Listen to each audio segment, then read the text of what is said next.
I'm Mark Sherman. I cover the Supreme Court for the Associated Press.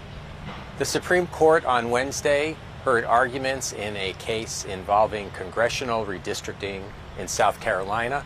Redistricting is redrawing of electoral boundaries, and it follows the census every 10 years.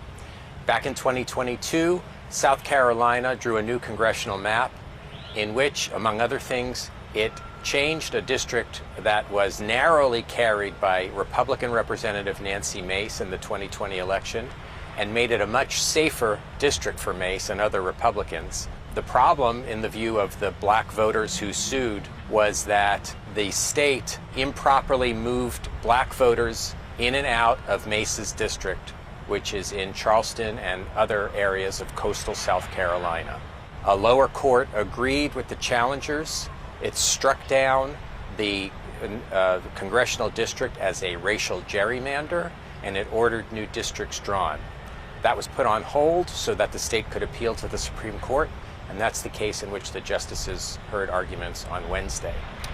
The court's 6 conservative justices seemed very skeptical of the lower court ruling and seemed likely to preserve the Republicans' hold on Mace's district.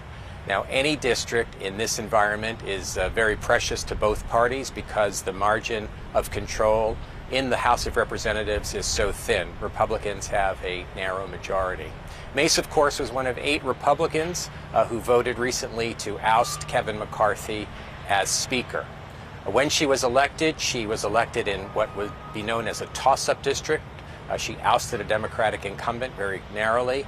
Now she represents a much more robustly Republican district. It is possible that if the court does uphold the lower court ruling and order the district redrawn, that Democrats could be much more competitive in it, but there's no guarantee of that, and Republicans who control the legislature would probably have another chance to draw districts before a court ordered a map drawn.